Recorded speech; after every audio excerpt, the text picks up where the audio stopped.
ThaBoxingvoice.com, live with Eddie Hearn. So Eddie, obviously, man, I gotta commend you, man. I didn't think when I met you all those years ago you would end up being this powerful. I mean, now you got Gennady Golovkin. Dazn is really taking off. It hasn't even been a year officially, right? September 22nd, we'll make the. That was the first show, yeah. the first US show was at the end of October. So, I like to be aggressive and positive. I thought we may have actually delivered some bigger fights at this stage. I didn't realise it would be so difficult. Maybe I was a little bit naive in that respect. I didn't think that networks and promoters would fight as hard financially as they have, but it's been a real good learning process, and now I feel like we're in a really good position. I feel like we've got a good reputation, which is very important amongst fighters. I think we're putting on some great shows. I think we have a great team of young fighters, and I'm really excited about not just the next year but the next 7 years of where we can take this game in America. Long way to go, but I'm really pleased with the position we're at the moment, especially the team of fighters that we've helped to bring to Dazn.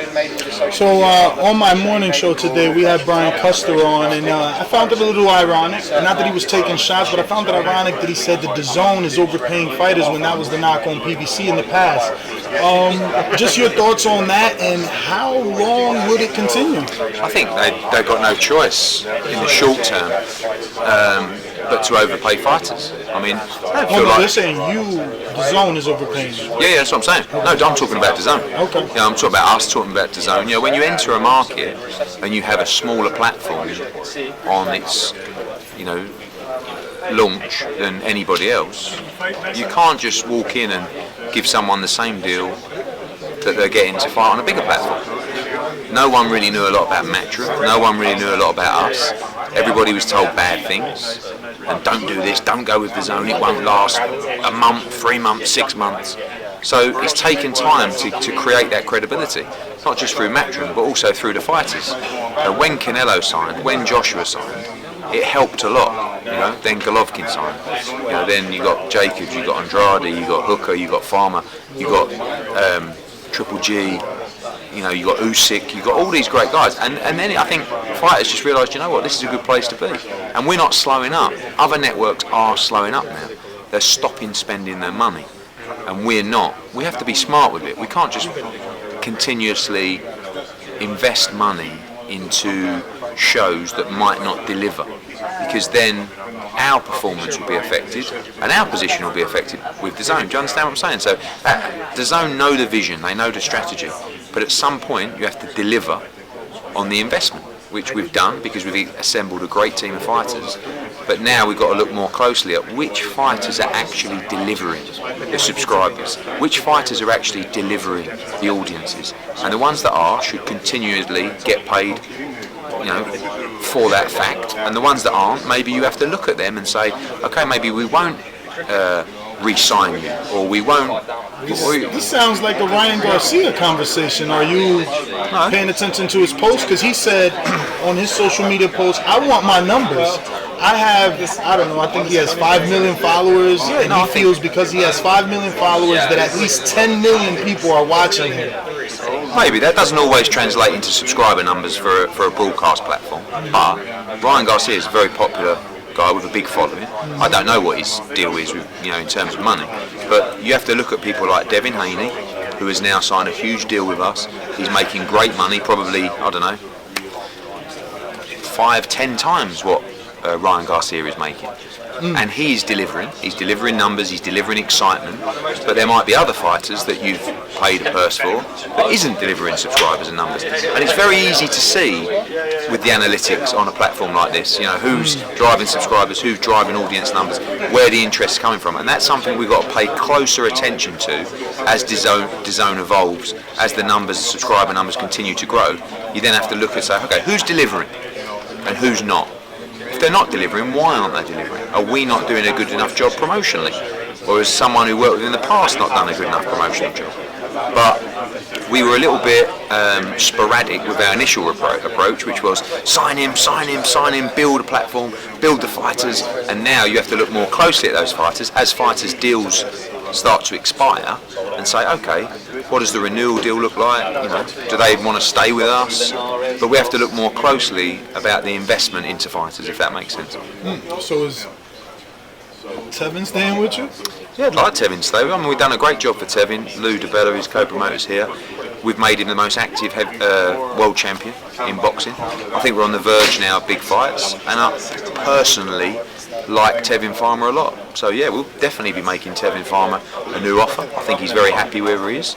But as always, fighters have to look at the landscape, they have to look after themselves. I think Tevin believes in us, he knows we're honest, he knows we've delivered everything that we've promised. And like I said, I think he's on the verge of some big fights. Can you deliver that Tevin Gervonta fight, or do you move on to like a Burchell? Burchell is a great fight, and I think one that will definitely get made. I mean, he's with Top Rank. We've seen us make a lot of fights with Top Rank. I can't tell you, we made an official offer of $5 million to Tank, and that will increase because he's turned it down, so we've got no choice. Let's talk about that for a moment. Obviously, we had that discussion on the show, and it's just like when you're looking at a unification with Jose Ramirez and Maurice Hooker, and you hear the reports of Ramirez getting $4 million, upwards of $4 million for he and Top Rank. It's kind of like, yeah, maybe you do have to send Gervonta a little more. He does better numbers. I mean, I will say that the reports aren't always true about what fighters are getting paid, but that's why he's turned it down. So we've either got to look at another fight or increase the offer. The first strategy will be to increase the offer. But isn't that the issue with this sport? Like, how do you offer Tevin, how do you offer Gervonta more than $5 million and still have a profit for Matchroom? Well, it's not, because we have a budget of rights fees for Dazn. That's a big fight, in my opinion, a big fight. But I think the better idea is, rather than everybody, with our contract with Tevin, if that fight came up on Showtime, I would have no problem with him accepting the deal. They offered him $2 million, right? That's not enough money. But I think the better thing to do is to say to Floyd, what split do you think this should be?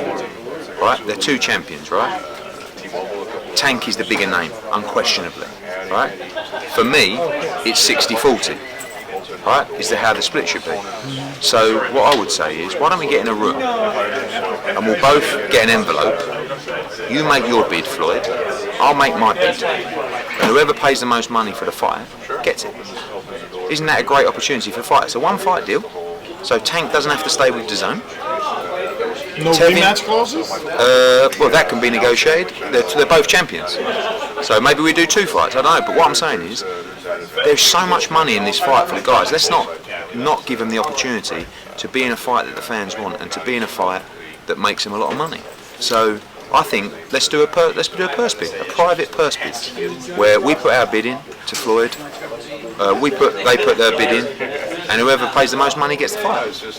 Well, hopefully we'll catch up in a bit. Yeah. If you enjoyed the video, feel free to hit the like, subscribe, and share. As always, if you want to support us to the next level, head over to the patreon.com/ThaBoxingVoice. We have tons of exclusive from Border Wars, Entitled, betting shows, the list goes on and on and on. But in addition to that, if you guys have questions for fighters, trainers, and promoters, this is where you can submit them. We will run out, get these questions answered, and put it back on the show just for you guys. Appreciate it.